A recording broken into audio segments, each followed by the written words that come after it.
Hi friends, എല്ലാവർക്കും Anusha fabric വേൾഡിൻ്റെ പുതിയൊരു വീഡിയോയിലേക്ക് സ്വാഗതം. ഇന്ന് നമ്മളിവിടെ കാണുന്നത് നമ്മൾ കഴിഞ്ഞ ദിവസം കട്ട് ചെയ്ത് വെച്ച ഒരു ലൈനിങ് ബ്ലൗസ് അതിന് സ്റ്റിച്ച് ചെയ്യാൻ പോവുകയാണ്. അപ്പം വീഡിയോ നിങ്ങൾ ആദ്യമായിട്ടാണ് കാണുന്നതെങ്കിൽ സബ്സ്ക്രൈബ് ചെയ്യാത്തവരൊന്ന് സബ്സ്ക്രൈബ് ചെയ്യണം. അപ്പം ഇതിൻ്റെ കട്ടിങ്ങിലേക്ക് പോകുന്നതിന് മുമ്പായിട്ട് തന്നെ സ്റ്റിച്ചിങ്ങിലേക്ക് പോകുന്നതിന് മുമ്പായിട്ട് തന്നെ നമുക്ക് ലൈക്ക് ചെയ്യാനും അതുപോലെ തന്നെ ഷെയർ ചെയ്യുക. നിങ്ങൾ അറിയുന്ന ഫ്രണ്ട്സുകൾക്കൊക്കെ ഇത് സ്റ്റിച്ചിങ് ഉപകാരപ്രദമാകും. അത് തയ്യൽ അറിയത്തില്ലാത്തവർക്കും അതുപോലെ തന്നെ കുറച്ചൊക്കെ തയ്യൽ അറിയുന്നവർക്കും വളരെയധികം ഉപയോഗപ്രദമാകുന്ന ഒരു വീഡിയോ ആണ്. അതുകൊണ്ട് എല്ലാവരും നിങ്ങൾക്ക് അറിയാവുന്ന ഫ്രണ്ട്സുകൾക്കും റിലേറ്റീവ്സിനൊക്കെ വീഡിയോ ഒന്ന് അയച്ചു കൊടുക്കുക കേട്ടോ. അപ്പോൾ നമുക്ക് ഇതിൻ്റെ കട്ടിങ് ചെയ്ത് വെച്ചിരിക്കുന്ന ഈ പീസ് ഫ്രണ്ട് പാർട്ട് ആദ്യം നമുക്കതിന് ലൈനിങ് അറ്റാച്ചിങ് കൊടുക്കണം. അതിന് വേണ്ടിയിട്ട് ഫ്രണ്ട് പാർട്ട് എടുത്ത് അതിൻ്റെ ലൈനിങ് നമ്മൾ അറ്റാച്ച് ചെയ്യുന്നതിന് വേണ്ടിയിട്ട് മീതെ വിരിച്ചിട്ട് അതിന് ലൈനിങ് അറ്റാച്ച് ചെയ്യുക.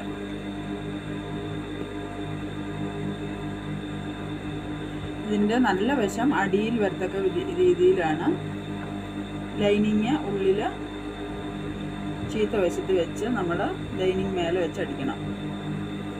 അപ്പോൾ ലൈനിങ് ചുളിയാതെ വൃത്തിയായിട്ട് നമുക്ക് അടിച്ചെടുക്കാനായിട്ട് സാധിക്കും. നേരത്തെ പറഞ്ഞതുപോലെ തന്നെ 1/4 ഇഞ്ച് മാർജിൻ ഇട്ടിട്ട് വേണം ഒരേ ലെവലിൽ അടിച്ചെടുക്കണം. നെക്ക് നമ്മൾ എങ്ങനെയാണ് ഷേപ്പ് കട്ട് ചെയ്തിട്ടുള്ളത് അതേപോലെ തന്നെ തയ്ച്ച് കൊണ്ടുവരണം.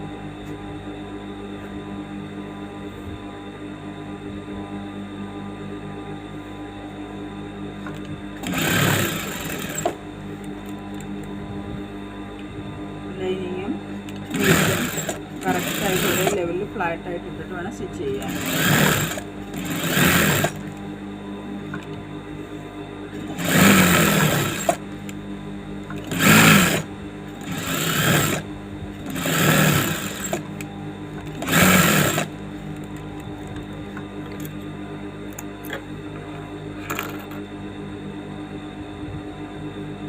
ഫ്രണ്ടിൻ്റെ ഓപ്പോസിറ്റ് സൈഡ് ചീത്ത വശം മേലെ ഇട്ട് സെയിം ആദ്യം തയ്ച്ചതുപോലെ തന്നെ നെക്കും ഇവിടെ ഇങ്ങനെ ചേർന്ന് വരണം കേട്ടോ. അപ്പോൾ അത് ശ്രദ്ധിച്ച് വേണം നമ്മൾ സ്ലീവ് അറ്റാച്ച് ചെയ്യുമ്പോൾ ശ്രദ്ധിച്ചിട്ട് വേണം സ്ലീവ് അറ്റാച്ച് ചെയ്യാനായിട്ട്.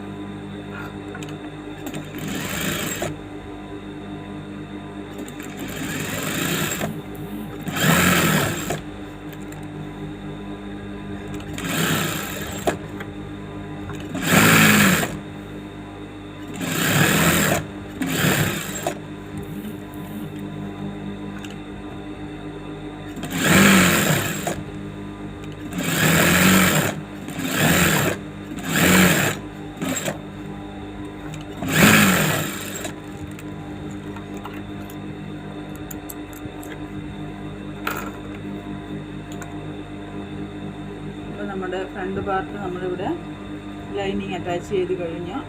ഇനി നെക്സ്റ്റ് ഇതിന് നമുക്ക് ടക്കിടുന്നതിന് വേണ്ടിയിട്ട് ഇവിടുന്ന് 3.5 ഇഞ്ചിൽ നമ്മൾ മാർക്ക് ചെയ്ത് വെച്ചിട്ടുണ്ടല്ലോ. ഈ മാർക്ക് ചെയ്ത് വെച്ചിരിക്കുന്ന ഇതിൻ്റെ കറക്റ്റ് ടക്ക് മാർക്ക് ചെയ്തേക്കുന്ന അതേ പോർഷൻ തന്നെ ഇവിടെ നീഡിൽ മാർക്കിൽ നിന്ന് ഇത്രയും ദൂരത്തേക്ക് ഒരു ടക്കിന് ഉള്ള നീളം മതിയാവും. 4 ഇഞ്ചാണ്, പക്ഷേ എല്ലാവർക്കും 4 ഇഞ്ചിൻ്റെ ആവശ്യമില്ല. അപ്പോൾ നമ്മൾ ഏകദേശം ഒരു കണക്ക് ഈ മെഷീൻ്റെ നീഡിലിൻ്റെ അടുത്തുനിന്ന് ഇത്രയും ദൂരത്തേക്ക് ഒരു ചെരിച്ചൊരു സ്റ്റിച്ച് ചെയ്യുക. ആ മാർക്കിൽ കൂടെ തന്നെ ചെരിച്ച് നമ്മൾ സ്റ്റിച്ച് ചെയ്തെടുക്കണം.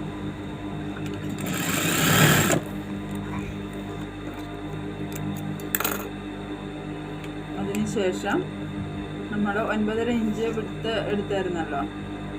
36 ചെസ്റ്റ് അളവ്. അപ്പോൾ 9.5 ഇഞ്ച് എടുത്തതിൽ നിന്ന് ഇവിടെയാണ് 36.25 വരുന്നത്. 36 എടുത്തിട്ടുണ്ട്. അതിൽ 1/4 ഇഞ്ച് വിട്ട് മാർക്ക് കൊടുക്കണം. അതിനുശേഷം ഇവിടെ ഇങ്ങനെ ഒരു മാർക്ക് കൊടുത്തിട്ട് അതിൽ ഈ നാച്ച് ഇവിടുന്ന് 3.5 ഇഞ്ച് നീളത്തിൽ സെയിം അതേ ദൂരം തന്നെ ഈ നാച്ചിൻ്റെ ഈ കോണും ഈ കോണും തമ്മിൽ ചേർന്ന് വരത്തക്ക രീതിയിൽ വേണം ടക്കിടാൻ. അപ്പോഴാണ് നമുക്ക് ഫ്രണ്ട് ഷേപ്പ് കറക്റ്റായിട്ട് കിട്ടുക. ഇല്ലെങ്കിൽ നമുക്ക് ഫ്രണ്ടിൻ്റെ ഷേപ്പ് ശരിക്കും കിട്ടത്തില്ല. അപ്പോൾ അത് ശ്രദ്ധിക്കുക. ടക്കിടുമ്പോൾ നമ്മുടെ ആ കോണ് അല്ലെങ്കിൽ അതിൻ്റെ എൻഡ് തമ്മിൽ ചേർന്ന് വരത്തക്ക രീതിയിൽ പിടിച്ചിട്ട് വേണം ഇവിടെ കൈക്കുഴിയുടെ അടുത്തുള്ള ടക്ക് എപ്പോഴും ഇടാൻ. ഇനി ഒരു കാര്യം ശ്രദ്ധിക്കാനുള്ളത്, ഇവിടുന്ന് എടുക്കുന്ന ഈ പോയിന്റ് ഉണ്ടല്ലോ, ചെസ്റ്റിൻ്റെ ഇവിടെ ഈ ഭാഗത്ത് നിന്ന് ഈ ടക്കിനെടുക്കുന്ന കൃത്യം 4 ഇഞ്ചിൽ ഇവിടെ നിൽക്കണം. ഇല്ലെങ്കിൽ എന്താവും, സെൻറ്റർ ഔട്ടാവും. ഈ ടക്കിന് കറക്റ്റായ പോയിന്റ് കിട്ടത്തില്ല. അതുകൊണ്ട് നമ്മൾ മാർക്ക് ചെയ്യുമ്പോൾ ഈ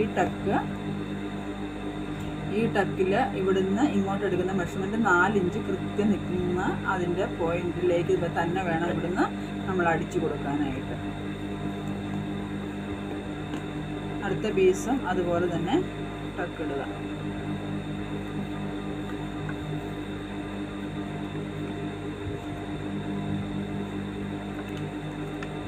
ഇതിൻ്റെ അളവുകൾ തമ്മിൽ മാറിപ്പോകാതിരിക്കാൻ ആദ്യം എത്ര അളവ് വെച്ചാണ് നമ്മൾ ടക്ക് ഇട്ടിരിക്കുന്നത് അത് ഇവിടെ വെച്ച് നോക്കിയിട്ട് അതേ അളവിൽ തന്നെ ടക്കിടുക. ഓക്കെ, ഇവിടെ ടേപ്പ് വെച്ചൊന്ന് ഇവിടെ മാർക്ക് ചെയ്താൽ നമുക്ക് പോയിന്റ് മാറിപ്പോകാതെ കിട്ടും. അതൊന്ന് അടിച്ചു കൊടുത്താൽ ആ പോയിന്റിലേക്ക് അടിച്ചു കൊടുത്താൽ കറക്റ്റായ ഷേപ്പ് കിട്ടും.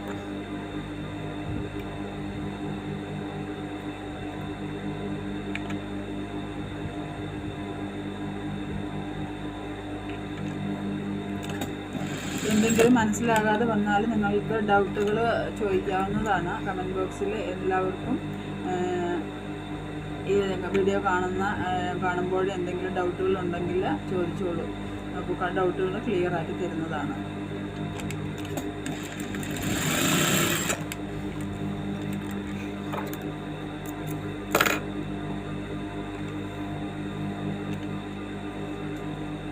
സെയിം ഇതേപോലെ തന്നെ ടേപ്പ് വെച്ച് നമ്മൾ ജസ്റ്റ് ഒന്ന് മെഷർമെൻറ്റ് ചെയ്ത് നോക്കണം. കാരണം ഇത് ടൈറ്റായി പോകാതിരിക്കാൻ വേണ്ടിയിട്ട് അതേ സെയിം മാർക്ക് 9.4 മാർക്ക് എടുത്തിട്ട് ഇവിടെ ഒരു 3 ഇഞ്ച് മാർക്ക് ചെയ്യുക. മാർക്ക് എടുത്ത് അതേപോലെ തന്നെ സെയിം